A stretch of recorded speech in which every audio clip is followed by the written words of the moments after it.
Halo, selamat pagi untuk semua anak-anak ibu yang berada di rumah. Kita berjumpa kembali dalam pembelajaran kita Pendidikan Agama Kristen dan Budi Pekerti. Untuk hari ini pertemuan ke-10, kita masuk kepada tema yang baru, yaitu hidup berkelimpahan dalam pemahaman Kristen. Nah, sebelum kita mulai membahas satu persatu, terlebih dahulu kita bersatu di dalam doa. Terpujilah Engkau ya Allah, Engkau memberkati kami dari bangun pagi hingga saat ini Tuhan. Engkau memberikan kami kesempatan sehingga kami boleh menikmati kasih Tuhan melalui pertemuan kami saat ini. Terima kasih Tuhan. Saat ini kami akan mempelajari sebagian firman Tuhan. Kiranya Engkau yang beserta kami, memberkati kami. Terpuji nama-Mu Tuhan. Dalam Kristus Yesus kami berdoa mengucap syukur kepadamu. Amin. Nah, oke, kita akan lanjutkan. Nah, seperti yang Ibu sampaikan tadi, kita masuk kepada tema baru, yaitu hidup berkelimpahan. Nah, hidup berkelimpahan ini tertulis dalam kitab Mazmur pasal yang ke-37 ayat yang ke-23 sampai yang ke-26. Dan satu lagi yaitu 1 Korintus pasal yang ke-15 ayat 54 sampai 58. Nah, apa yang menjadi kompetensi dasar materi kita masih sama dengan yang sebelumnya. Mensyukuri hidup sebagai orang beriman sesuai dengan teladan Yesus dan membuat karya yang berkaitan dengan sikap hidup sebagai orang beriman sesuai dengan teladan Yesus. Nah, tujuan pembelajaran kita apa? Mari kita lihat. Menceritakan pengalamannya berjalan bersama Tuhan dan menyajikan karya tulis tentang karya Tuhan dalam hidup berdasarkan pengalaman masing-masing. Nah, Kristus sebagai pemimpin yang layak diikuti. Mengapa? Kristus kita ketahui adalah pemimpin yang patut untuk diteladani, dicontoh, diikuti. Mengapa? Karena kepemimpinan Tuhan Yesus ada yang pertama di sini menjadi teladan bagi semua umat manusia.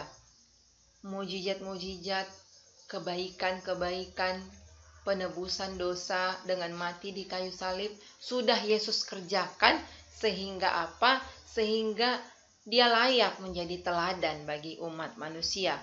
Yang kedua, mengenal suara domba-dombanya.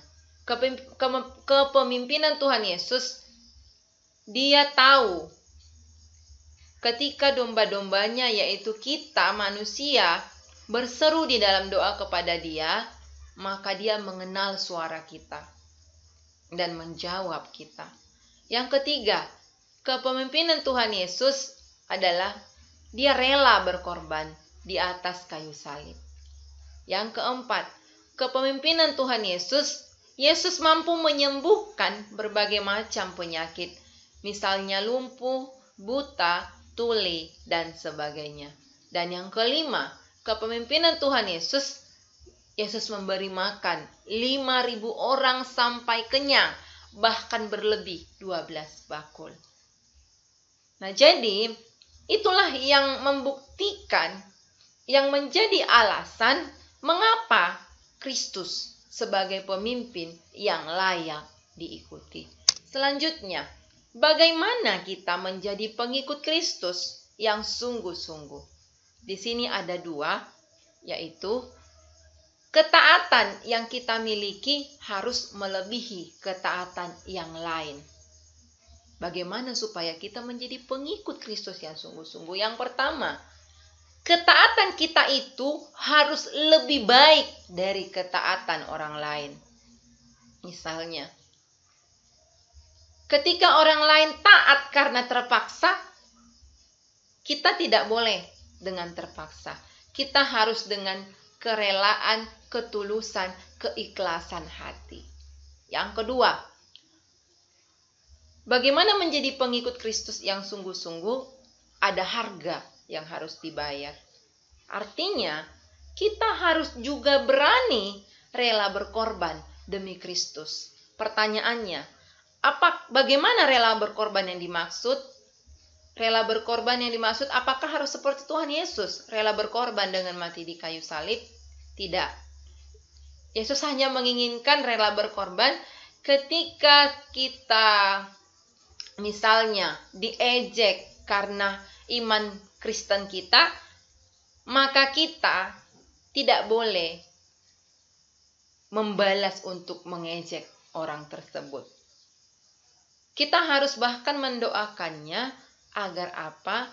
Agar Tuhan membukakan hatinya dan dia bisa menyadari kesalahannya, bertobat, mengubah perilakunya yang tidak baik menjadi baik, sehingga apa? Sehingga dia tidak lagi mengejek kita. Jadi ada harga yang harus dibayar. Oke, selanjutnya.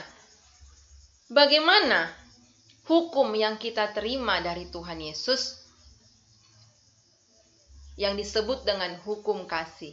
Ada 2 di sini Ibu ambil, yaitu yang pertama, mengasihi Tuhan. Itu ada dalam hukum Taurat yang pertama sampai yang keempat. Silahkan kamu buka kembali dalam Keluaran, kitab Keluaran, lihat 10 hukum Taurat. Nah, ayat yang pertama sampai yang keempat itu adalah mengasihi Tuhan. Dan yang kedua, mengasihi manusia. Itu ada dalam hukum Taurat yang kelima sampai yang ke-10. Mengasihi Tuhan, bagaimana yang dimaksud mengasihi Tuhan? Berdoa hanya kepada Tuhan. Menyembah hanya kepada Tuhan. Tidak menyebut nama Tuhan sembarangan. Itu yang disebut mengasihi Tuhan. Dan terakhir, yang paling penting adalah ingat dan kuduskanlah hari Sabat. Pergi beribadah ke rumah Tuhan. Yang kedua, mengasihi manusia. Bagaimana yang disebut mengasihi manusia? Jangan menyakiti hati orang lain.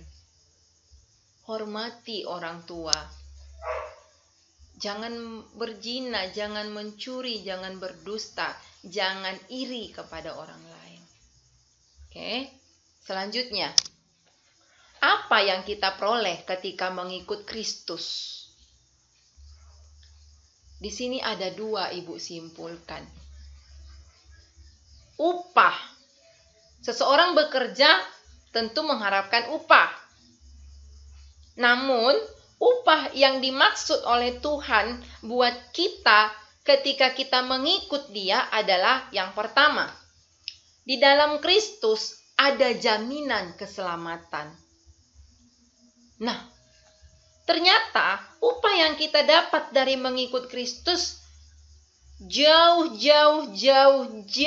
lebih besar daripada upah ketika kita mengerjakan satu pekerjaan di dunia ini. Kitab Yohanes pasal yang ketiga ayat 17 menyatakan, sebab Allah mengutus anaknya ke dalam dunia bukan untuk menghakimi dunia, melainkan untuk menyelamatkan dia. Jadi Allah mengutus Yesus Kristus datang ke dunia ini bukan untuk menghakimi kita, melainkan untuk menyelamatkan kita. Bukan untuk menghakimi kesalahan kita, namun untuk menyelamatkan kita supaya kita tidak mati di dalam dosa. Yang kedua, dengan percaya kepada Kristus, kita menerima hidup yang berkelimpahan. Pertanyaannya, Bu, bagaimana yang disebut berkelimpahan? Apakah dengan mengikut Kristus kami akan kaya raya? Hidup berkelimpahan ini adalah lebih besar daripada harta benda yang banyak. Yang dimaksud di sini hidup berkelimpahan bukan hanya harta yang berlimpah, namun terutama adalah sukacita dan rasa syukur kepada Tuhan. Ketika kita percaya memutuskan mengikut Kristus, kita akan menerima hidup berkelimpahan. Sekalipun banyak masalah, sekalipun banyak tantangan, kita tidak akan berputus asa. Tuhan akan membuat kita kuat. Tuhan akan memberikan kita pertolongan. Tuhan akan memberikan kita sukacita yang berlimpah-limpah. Sehingga kita boleh tetap berpengharapan kepada Tuhan. Yohanes pasal yang ke-10 ayat 10 dikatakan, pencuri datang hanya untuk mencuri dan membunuh dan membinasakan. Namun aku datang, maksudnya Yesus datang, supaya mereka, yaitu kita manusia, mempunyai hidup dan mempunyainya dalam segala kelimpahan.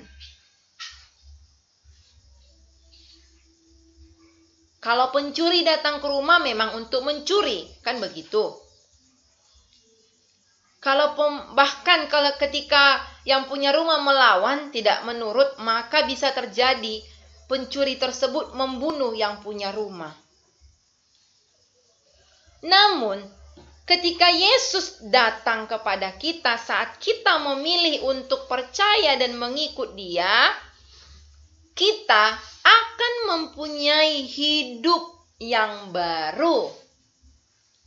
Dan hidup yang baru itu akan dipenuhi dengan segala kelimpahan. Bagaimana yang dimaksud hidup yang baru, Bu?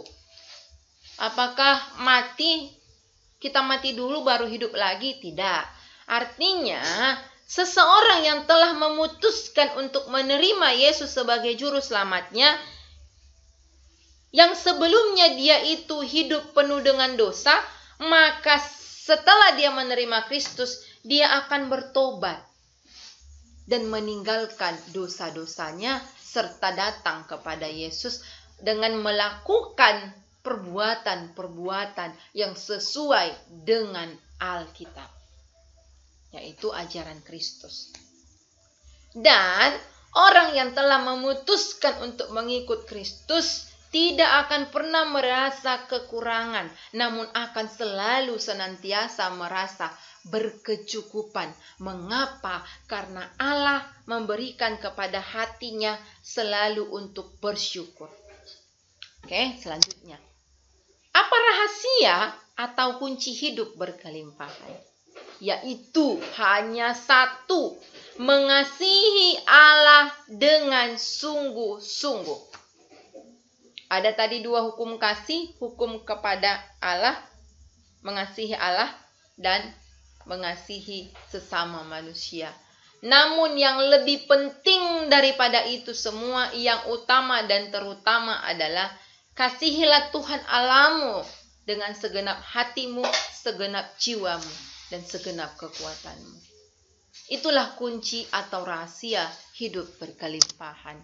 Nah, di sini ada 5 evaluasi pengetahuan untuk kamu kerjakan di rumah. Silahkan dilihat.